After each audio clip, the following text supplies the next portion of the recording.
On s'est parlé de REER, on s'est parlé de CELI, puis on dirait que je connais le mot, puis je sais pas à quoi ça sert. On choisit quoi entre les deux? C'est pour qui? C'est pourquoi?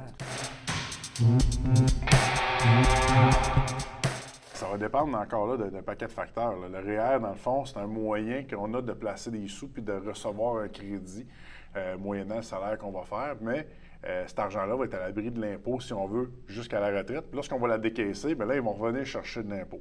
Donc, il faut avoir une stratégie de dire, bon, bien, si je fais 100 000 par année, bien, le retour d'impôt va être plus important que ce que je vais payer d'impôt rendu à la retraite. Puis il va y avoir une stratégie de décaissement aussi à la retraite. Là, comment on va décaisser pour qu'il y ait le moins d'impôts possible à payer? Possible, ben oui. Donc là, on va rentrer là, dans des stratégies avec la RRQ, les FER, le non-enregistré, le CELI. Puis là, on parlait tantôt aussi du CELI. Le CELI, dans le fond, c'est comme un plat de biscuits que je peux remplir une fois par année. OK. Je peux le vider. Fait que s'il y a capacité, je veux dire, de remplir deux boîtes de biscuits, bien, je peux mettre 2 boîtes de biscuits, mais je ne pourrais pas en mettre une troisième. Si je mange une boîte de biscuits, il y a encore de la place pour une autre boîte de biscuits, mais je ne peux pas la remplir jusqu'à l'année d'après. OK. Donc, il faut faire attention. Il y a toujours un maximum, il ne faut pas dépasser.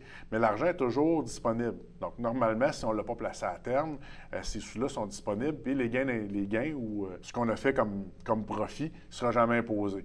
Donc, ça, c'est l'avantage du compte libre d'impôt. Quand supposons je veux sortir de l'argent de mes REER ou de mes CELI, à vrai dire, je ne sais même pas ce qui est possible de faire entre les deux, mais est-ce que ça coûte de l'argent? Bien, les deux, c'est disponible. L'affaire, c'est que je vais revenir au plat à biscuits. Oui. C'est bon. Le REER, c'est un plat à biscuits, mais il est scellé. Fait que quand je veux sortir des biscuits, il faut que je casse le couvercle.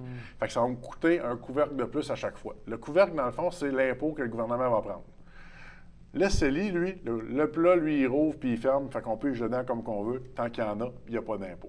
Donc, les deux sont disponibles. Par contre, le conseiller, il faut qu'il vous aide à savoir lequel on va chercher en premier. Donc, quelqu'un qui n'a pas fait de salaire cette année, qui va aller chercher un peu de REER, l'impôt va être minime. Quelqu'un qui a fait 100 000, qui veut retirer des REER, bien, il va être imposé presque à 50 sur son REER. Fait que s'il veut 5 000, ça va lui coûter 10 000. Donc, c'est là qu'il faut avoir les discussions avec les conseillers puis les bonnes solutions aussi.